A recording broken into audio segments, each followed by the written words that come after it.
and welcome to Moral Side of the News, our weekly discussion of today's top stories from a moral, ethical, and religious point of view.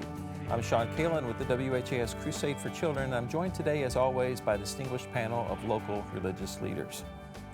Father Joe Graffis, Archdiocese of Louisville, Rabbi Stan Miles, Louisville Melton School, Deacon Greg Gitcher, St. Patrick Catholic Church, Reverend Sally McLean, Christian Church, Disciples of Christ, and Richard Euler, retired U.S. Army chaplain. We begin this week with the tragic news on Wednesday from Utah Valley University, where Charlie Kirk was shot and killed while speaking to students on campus. This morning, a massive manhunt for the shooter who killed Charlie Kirk while he was speaking to students at Utah Valley University. The FBI last night announcing a person had been taken into custody, but hours later, confirming that person was released. Some 3,000 people were gathered at this outdoor courtyard on the campus to hear Kirk speak, answering a question about transgender mass shooters when he was shot. Counting or not counting gang violence? Great. The bullet hitting him in the neck. The crowd fleeing in panic. Kirk's security team rushing him to a hospital. But a short time later, President Trump announcing Kirk had died. Officials say 6 university officers were working the event, with some plainclothes officers in the crowd. The only information we have on the suspect, the possible shooter, is taken from closed-circuit TV here on campus. We do know dressed in all dark clothing, but we don't have a much better description other than that. Officials say they believe the shot came from some distance away, possibly a roof. Kirk was a conservative commentator who founded Turning Point USA, growing it into one of the most influential youth political groups. He made his name on college campuses as a critic of liberal policies with a willingness to debate his opponents. He was an outspoken supporter of Donald Trump, who had become both a friend and advisor. Kirk took a stand against abortion, most forms of immigration, and opposed COVID pandemic restrictions, while stoking controversy by promoting election fraud claims, challenging LGBTQ rights, and ridiculing climate science. Kirk saying his views put him at risk of violence. You are potentially putting your safety, your well-being, and God forbid, your life in jeopardy for simply being a conservative on a college campus. On Capitol Hill, Kirk's death prompting shock and grief from both sides of the aisle. I'm at a loss for words, and I'm not often at a loss for words. I cried when I found out he died. So all of us have got to work together and de-escalate the hate and the rhetoric in this country. Our prayers are with the Kirk family, and he loved to have a great civil, respectful debate discussion. He was a deeply religious person. Your thoughts on this event? Well, I think it's incredibly sad, and all this violence that we've had for months and years now depresses me a lot. And I think we as churches and synagogues and mosques, we've got to do a lot better job of trying to get people to be civil to each other. I think our rhetoric, I have to watch it myself. Sometimes, certain words I don't want to use because they're insightful. And how do we get people to, I agree with Charlie Kirk's idea of we need to have dialogue. Let's talk about it. Prove me wrong. Well, let's have a civil dialogue about this, not accusing people. And I think for us as Jews and Christians, that's basic to the scriptures. Today we had readings in our lection area about love your enemies, and put on compassion and humility and patience and gentleness and kindness, then put on love over all those messy things. We've got to do a better job, and I think most of us we're afraid of that because of the polarization in our communities, that people are going to attack us, which they could. But I think we've got to get back to some civility and watch our language. I just think, making another person a demon, no matter who they are, I think is just wrong. We just got to watch that. And I'm very sad about it. I'm trying to look for hopeful sites, and I think the fact that it seems like Democrats and both Republicans are saying this is not right.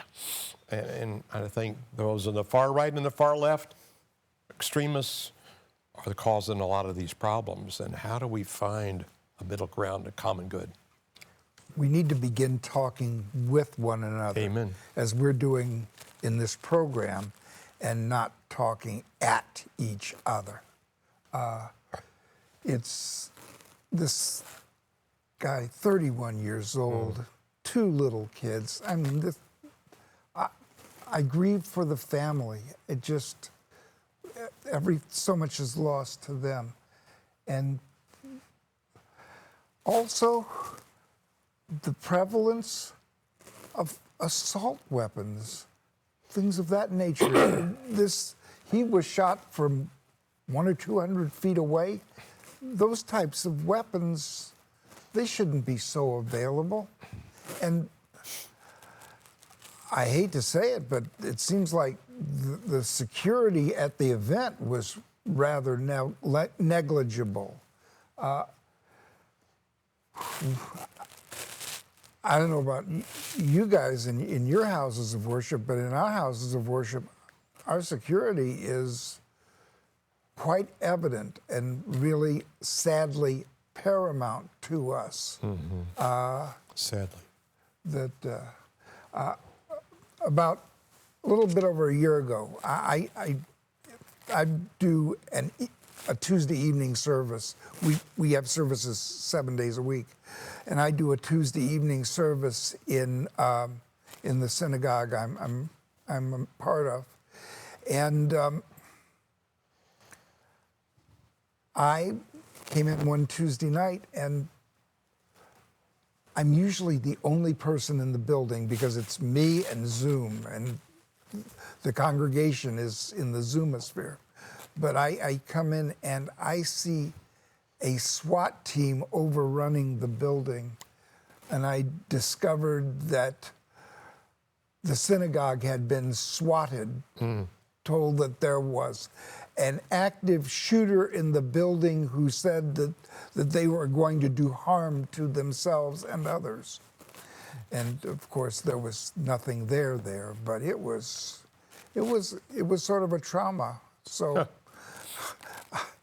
I knew I had to do the service, so I left the synagogue, went home, and got on Zoom from my basement and did a worship service from my basement. But it was, this is the world we're living in, and it's just not right.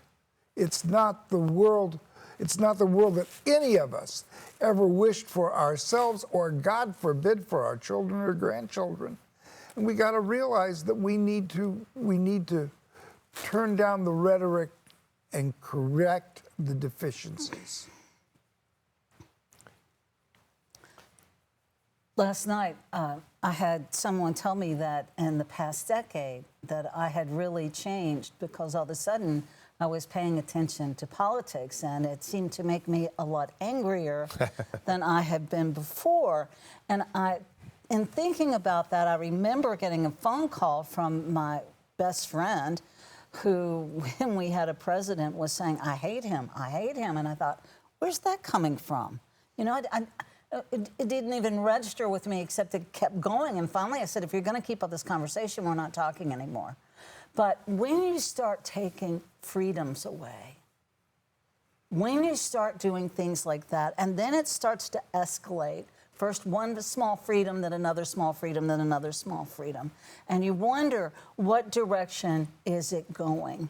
And how are we going to get to a place where we can accept one another, regardless of our differences? How do we get there without some form of intense dialogue? Well, I think, and I want you guys to break in here, but I read something recently about how to be angry but not violent.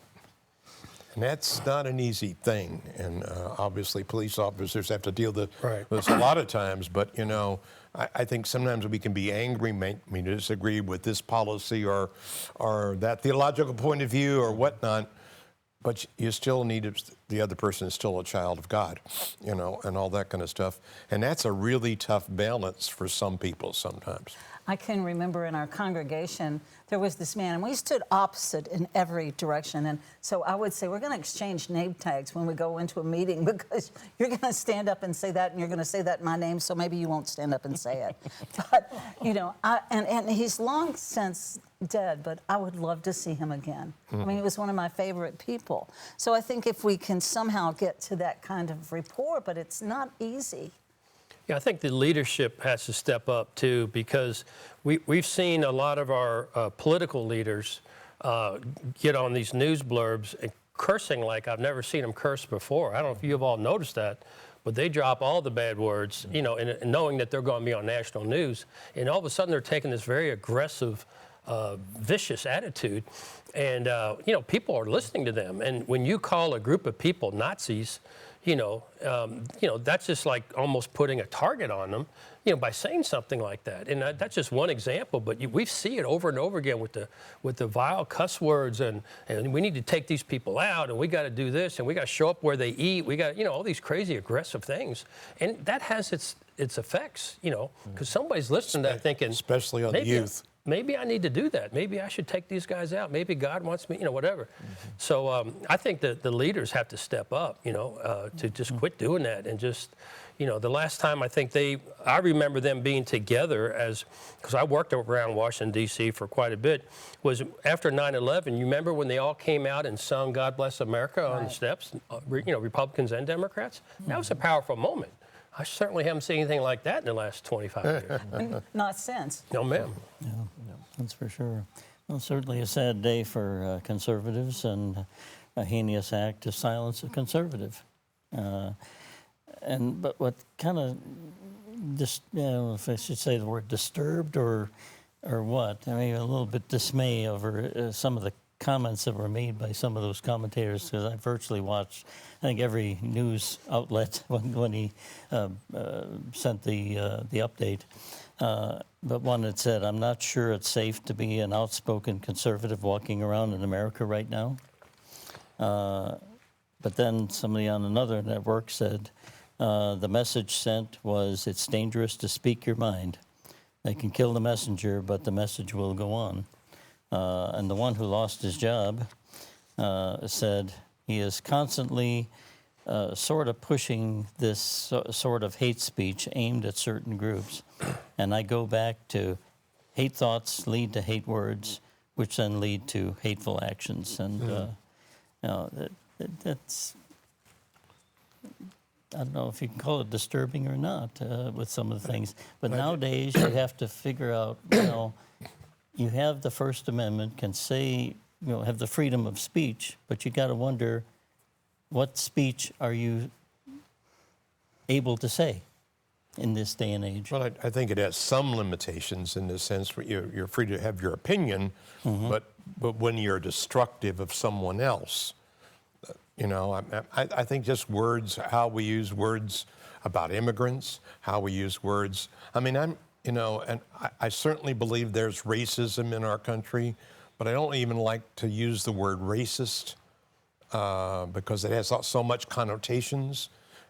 I prefer to kind of say, well, someone is prejudiced, and sometimes their prejudice comes from lack of information or misinformation or whatnot, or what's underneath that, rather than calling them a racist or like a Nazi, you know. I mean, some of the things that seem to be happening in our country seem like Germany in the 30s, but calling people fascists and Nazis, it starts to tip across the line. I think we just got to be careful about that. I mean, for us in the Catholic tradition, you know, sometimes people use baby killers for those who are pro-abortion, and you know, however you believe, I don't think that's a good word to use because it's insightful, and it's not getting us to a common ground sometimes. Well, it's violent. It's violent, right. That's violent language. Let's turn to topic 2 now of today's show. Thanks for watching and listening to Moral Side of the News. The attack of a young Ukrainian refugee on a light rail in Charlotte. Tonight, growing outrage after a gruesome random attack on a commuter train in Charlotte. The newly released surveillance video begins like an ordinary night. Irina Zarutska getting on the train, still wearing the hat and t-shirt from the restaurant where she just finished her shift. Seated behind her, in the red sweatshirt, is DeCarlos Brown Jr. About 4.5 minutes later, Brown rises from his seat, and unprovoked, the video shows him stab her multiple times. Brown walking through the car with blood dripping behind him as a crowd of people rushed to tend to Zarutska, who was declared dead at the scene. Officers arresting Brown as he stepped off the train. 23-year-old Irina Zarutska was born in Kyiv. She fled the war in Ukraine with her family in 2022, who write in her obituary that she was a gifted and passionate artist and loved animals. DeCarlos Brown is a repeat offender with a violent history, including armed robbery, with a misdemeanor case pending at the time of the attack. He's now facing first-degree murder. The incident drawing national attention and outrage from President Trump, who spoke against cashless bail. Cashless bail started a wave in our country where a killer kills somebody and is out on the street by the afternoon. In many cases, going out and killing again. So yet another case, a violent criminal that should probably not have been on the streets committing a violent act. And we had our own case a couple of weeks ago here in Louisville. Your thoughts? Very similar, I think. I mean, they said there, armed robbery, he had 10 years of like 14 arrests, you know, and so he's obviously a repeat criminal, you know, but they're releasing him right back out on the street to do, and you know, that lady just came down, sat down and looked at her phone, didn't even look at him, and he stabs her in the back, into the neck, you know, I mean, just incredible. And so it's like, what do we do? I mean, maybe we should pay more attention to when we vote for judges, right? You think about it, when it's the ballot time and you're going through the main candidates, right? And then at the end, you got all the judges lined up. How many people pay attention to who they're voting for at these different magistrate or judge positions? So I think hopefully this might wake some people up to say, well, let me take a few extra minutes before I vote tomorrow and find out what these judges stand for. Because if they're pro cashless, you know, bond that somebody can get right back out of jail, then maybe you don't want to vote for them. But you know, I mean, is this going to just keep happening in different cities? But what provoked this? Yeah. I mean, there doesn't seem to be anything that provoked this attack, and he had not been that kind of violent before. Armed robbery is pretty violent. But not where just for no apparent reason, just to stab somebody. Well, I think his mother wanted to keep him, right? His mother said, I can't control it. Of course, he's in his 30s. I mean, he's 35 years old, right? But even his mother said, help him. He needs help. But they let him right back out. It was so terribly random. Yeah. Yeah, that's what I'm thinking. It's just like a rock rolling down a hill. It's violence begets violence begets violence. It's got to end. But we don't have any mental institutions anymore, because that became such a difficult. It seems like the mother was trying to say that this man is mentally ill and needs some serious help. And instead, we just kept releasing him, instead of offering him whatever kind of help he needed. We really haven't had those institutions up and running for 40 some odd years. And not saying that creates all the violence. I'm just saying, if you have a person that has a repeated pattern of that kind of history, then obviously whomever, wherever or however he got out of jail seemed to work for him. Yeah, I do think mental health is, in many of the issues that we've already talked about today, is such a serious problem.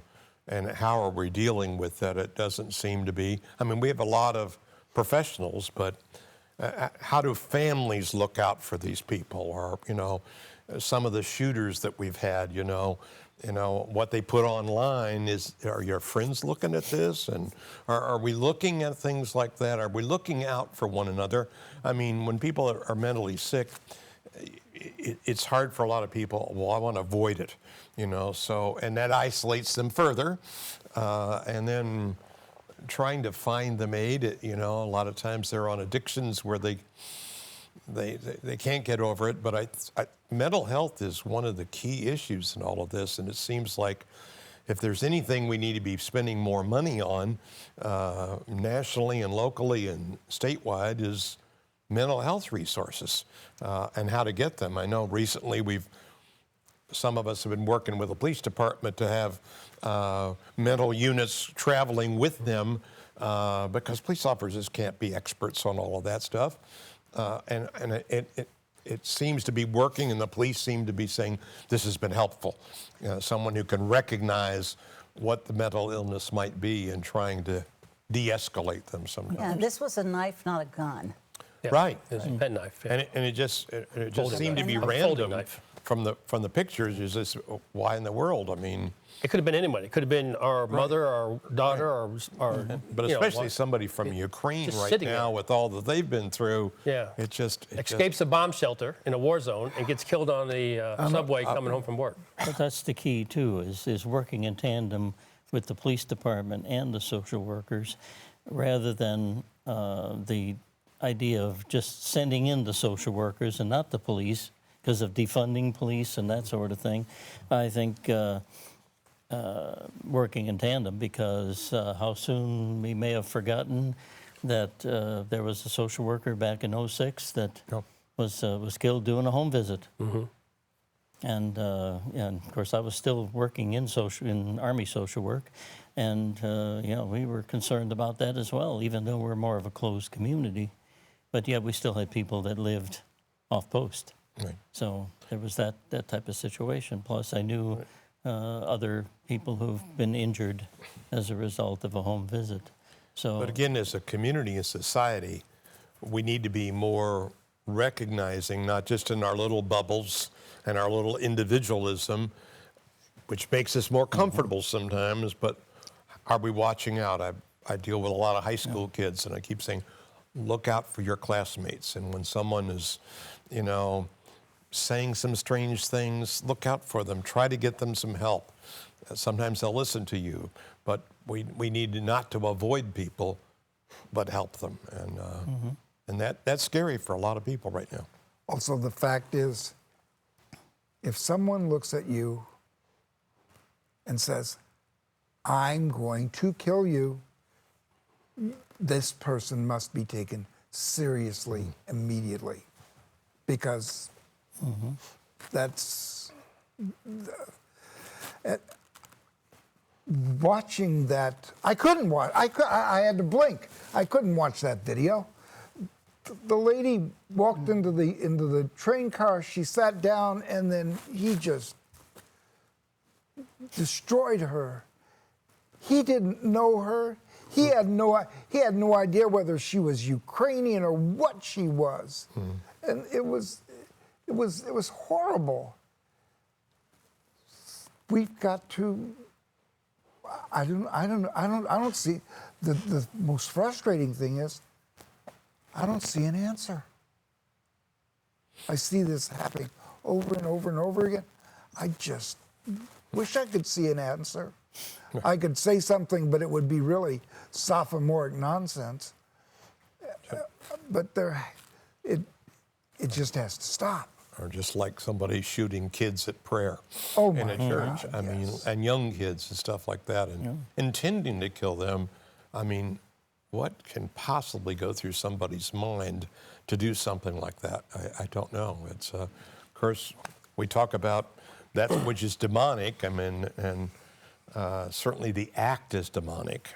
I'm not saying necessarily the person is, but what gets them into that sense of evil is beyond me sometimes. When identifying somebody with that kind of threatening behavior, whether they're writing and texting, or they're putting it on social media, or saying it out loud, in a former life, one of my assignments was to investigate people that threatened our president, whether it be a former president or a current president, or any of our protectees. And I'd have to go find them and fill out a 14-page report talking to their psychologist or psychiatry, whatever. Some were in prisons and penitentiaries.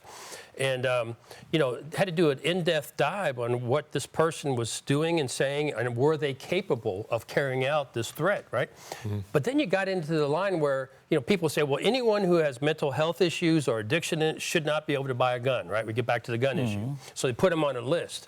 But see, then doctors are like, well, there's a doctor doctor-patient privilege where I'm not really allowed to tell you, of our, what I'm saying? So somewhere in there, they got to find a way of working this out where if this person, with these these really, paranoid, schizophrenic or split personality disorder, and they want to go buy a rifle, any kind of rifle, should they be on a list? And then will the doctors cooperate by saying, yeah, they're having these visions of killing the president or whatever the case may be. So, it's kind of a touchy issue. It's a deadly disconnect is what it is. Yeah. And incidentally, that rifle used on Charlie Kirk was a bolt-action rifle, which was not an AR-15, semi-automatic or automatic. So it's probably a type of a hunting rifle. 200 yards is not a hard shot for anyone who's been trained with a good weapon. Whether it was a professional or not, we're going to find out. I personally don't think it was a professional, because a professional would not have left the rifle behind with any kind of DNA, fingerprints, or palm prints if it wasn't some kind of a plan of some sort. But anyway, so I suspect, we're going to find out. Hopefully, law enforcement will all be working together to put an end to it. Everybody wants to see this thing. So the rifle was recovered immediately at the scene? Not immediately. Today sometime. So it's been found. But was it compromised? What do you mean? I mean, was the last person to touch it who knows? The perpetrator of the crime? Right, yeah, who knows? But when they take the bullet and they find the bullet, they can match it to the rifle boring, like a fingerprint, say this bullet came out of this rifle. So I'm just saying a professional would never have left the weapon somewhere, even if he stashed it in the woods under a rock. But still, normally they wouldn't do that. And there is a picture floating around that Sean and I looked at where he was wearing a ball cap and a shirt and sunglasses. To us, he looked younger, right? He looked like he could be in the college age group, or close to. Said he was in dark clothes. Now, was he the person who was apprehended and then released? No. And so what they do on these kind of cases, they work backwards. So they take all the video cameras up around the college. There's 38,000 people on this campus. There's a lot of cameras. Trust me on that. So they just work backwards to see how we got there, and then once they identified him, how he got off the roof, went up the stairwell, down the stairwell, and out through the neighborhood. Apparently, there's a neighborhood right there, and that's where he disappeared. That's where they found. That's what they did with the assassination attempt for Trump. Yep. They worked backwards. They work backwards. That's how we do it. Yep. When I hear these things being more frequent, I go to 2 Timothy chapter 3 that talks about in the last days perilous times shall come, and there's a whole laundry list of things, and I think some of those things are already taking place. And the great insight, Deacon Greg, and thank you for everyone on the panel today. Father Joe Graffis with the Archdiocese of Louisville, Rabbi Stan Miles, Louisville Melton School, Deacon Greg Gitcher, St. Patrick Catholic Church, Reverend Sally McLean, Christian Church Disciples of Christ, and Richard Euler, retired U.S. Army chaplain. Thanks for watching Moral Side of the News this week. Join us again next week for an all-new show.